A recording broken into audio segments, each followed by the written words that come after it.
السلام عليكم. اللي يميز سمارت هوم عن باقي المنتجات هو يهتم بأدق التفاصيل. واحدة من التفاصيل اللي يهتم بها سمارت هوم، إذا تلاحظون هذا الواشر اللي موجود بالكاكات الدبل يونيون وكذلك موجود باليونيونات. هذا الواشر من شنو مصنوع وشنو المواصفات اللي مصنع من عندها هاي الخامة؟ أولا هذا مصنع من مادة السيليكون.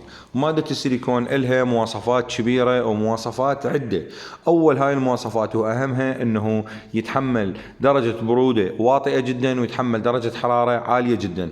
يتحمل تقريبا من ناقص 50 درجة مئوية إلى 300 درجة مئوية. هذا الشيء يساعد على أنه أنت إذا استخدمت أنابيب سمارت هوم بأي ظرف من الظروف فأنت راح يعني تكون مأمن، لأنه ما راح يصير عندك أي تسريب بسبب هاي الواشرات. لأن تعرفون أنتم هذا الواشر هو مكانه بهاي المكانات وكذلك بهاي المكانات، فهو المسؤول عن عملية التسريب.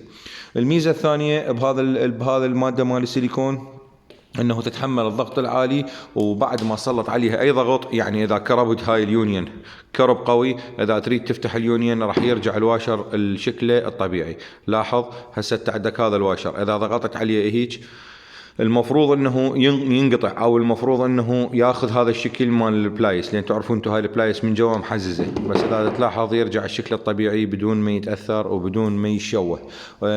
قوه التماسك هاي الجزيئات اللي موجوده ومصنع من عندها هذا السيليكون، قوة تماسك الجزيئات مالتها عالية جدا بحيث تمنع انه ينقرم او ينقطع بسهولة. إضافة إلى ذلك عفوا أنه مادة السيليكون هي مادة صديقة للإنسان، لذلك يستخدموها بالأجهزة الطبية ويستخدموها بكل مكان يلامس الأكل أو الشرب. فبالتالي أنه أنت حصلت على مي نقي، وين ما تخلي أنابيب سمارت هوم فأنت راح تكون آمن 100%. لأنه إحنا سولفنا على البراس ومواصفات البراس وكذلك البي بي آر ومواصفات البي بي آر اللي صنعها سمارت هوم. سمارت هوم هو قمة الجودة الألمانية، استيراد شركة سرعة الغزال، الوكيل الحصري بالعراق لماركة سمارت هوم.